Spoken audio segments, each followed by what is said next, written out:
Our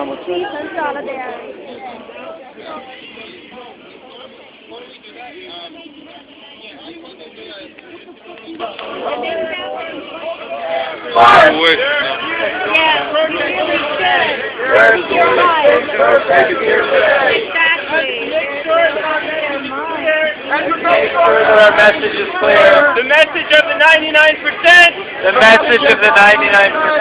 And so that our messages don't get confused. We're going to create a physical separation. We're going to create a physical separation between our demonstration and the demonstration over there. So if everyone can walk. About 2 feet that way. Then we can create a nice clean line. Between our protest and the other protest.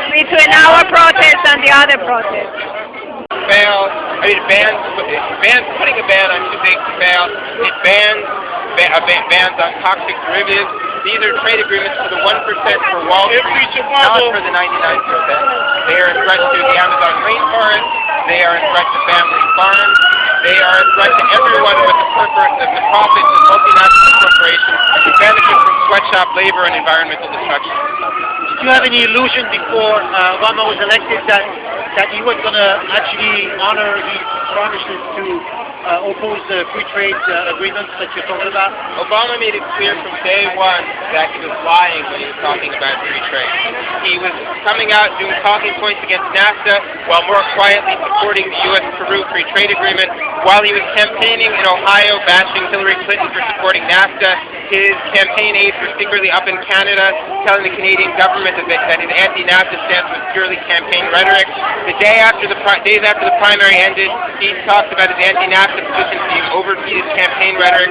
So it was clear from day one that Obama was lying to working people throughout the United States who hoped for change in our broken trade policies that are outsourcing jobs and creating unemployment in this country. Obama exploited our hopes. He exploited people who have suffered since 1994 when NAFTA was passed, who were hoping for new possibilities for a president who would finally stand up for working people, when in reality he was just using their votes to advance the interests of the corporations who finance his campaign and who will finance his campaign again. Well, they're making the argument that free trade policies are actually good for the economy, but you seem to be opposed to that. But tell me, what would you replace it with?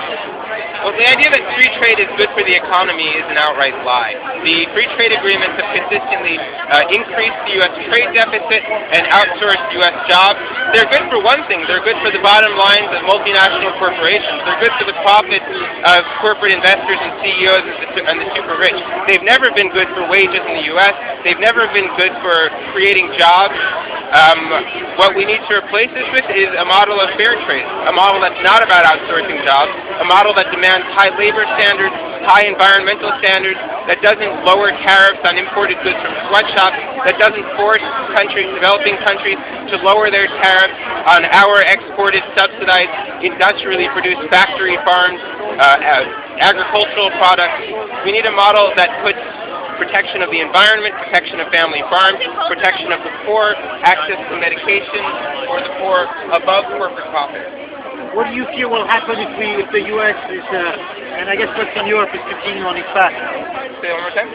What would you feel will happen if they continue on this economic path and this trade path? Well, I think we'll see more of what we've already seen. Massive immigration to the United States as the United States destroys the peasant economies of developing countries. We'll see more unemployment in the U.S. as more and more industrial jobs are outsourced by corporations who can then re-import products tariff-free as a result of trade agreements. We'll see more destruction of our environment as corporations attack our environmental laws in international tribunals. We'll see more climate change as destructive factory farming increases and more products are created far away rather than being created locally. These free trade agreements are an attack on the local food movement. They're an attack on the idea of buying local. They're an attack on the idea of buying American-made. So we'll see more and more of a globalized economy that only benefits the 1% at the expense of our planet, at the expense of working people, at the expense of the poor. Do you expect that the people are going to rise against the situation? Well, Whether the people will rise against the situation, I think, is an open question. That the people must rise against the situation, I think we have to look back to 1999, when Bill Clinton hoped that he could advance the World Trade Organization agenda in Seattle, but the people united refused to be defeated and told Clinton that we did not want our democracy to be destroyed by the World Trade Organization, and stopped the WTO dead in its tracks. Unfortunately, while the WTO wasn't allowed to expand, the rules that already exist have been destructive enough. Just this year, we saw a ban on country of origin labeling on meat. We saw the U.S. dolphin safe tuna label declared illegal by the World Trade Organization. We saw the laws against flavored cigarettes designed to market to children declared illegal by the World Trade Organization. It's time for us to pull out of these destructive international agreements and institutions that seek only to benefit the corporations and the 1%. And it's time for us to reject presidents and politicians like Obama that speak a rhetoric that speaks to the needs of the people, but in reality only stand for the 1% and the corporations. Barack Obama is now negotiating.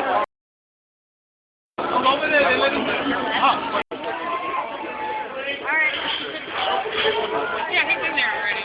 Where's that commissioner at? Where's Ray Kelly at? Hello? Hey, officer. Yeah, officer. Okay, so go.